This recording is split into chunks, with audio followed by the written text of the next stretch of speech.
మార్కాపురం జిల్లా పుల్లల చెరువు మండలం మర్రివేముల గ్రామానికి చెందిన జనసేన పార్టీ మండల అధ్యక్షుడు కొటారి అచ్చయ్య తండ్రి మన్నయ్య పరమవధించడం స్థానికంగా తీవ్ర విషాదాన్ని నింపింది.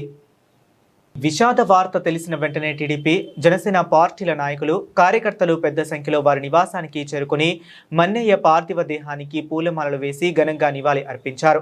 ఈ సందర్భంగా పుల్లల చెరువు టీడీపీ మండల పార్టీ అధ్యక్షుడు పొట్ల గోవిందు, సీనియర్ నాయకులు కాకర్ల కోటయ్య, రెంటపల్లి సుబ్బారెడ్డి, మాజీ మండల పార్టీ అధ్యక్షులు పయ్యావుల ప్రసాద్, మేరికొండ లక్ష్మణ్, జనసేన ఆర్మీ గుజ్జు, అలాగే జనసేన టీడీపీ నాయకులు, కార్యకర్తలు కలిసి మన్నయ్య కుటుంబ సభ్యులను పరామర్శించి వారికి ప్రగాఢ సానుభూతి తెలియజేశారు. ఈ క్లిష్ట సమయంలో కుటుంబ సభ్యులు ధైర్యంగా ఉండాలని వారికి మనోధైర్యం కల్పించారు. మన్నయ్య ఎంతో నిరాడంబర జీవితం గడిపి అందరితో ఆప్యాయంగా మెలిగే వ్యక్తిగా గ్రామ ప్రజల హృదయాల్లో ప్రత్యేక స్థానం సంపాదించుకున్నారని నాయకులు కొనియాడారు. వారి మరణం కుటుంబ సభ్యులకు మాత్రమే కాకుండా గ్రామ ప్రజలకు, స్నేహితులకు, బంధుమిత్రులకు తీరని లోటని పేర్కొన్నారు.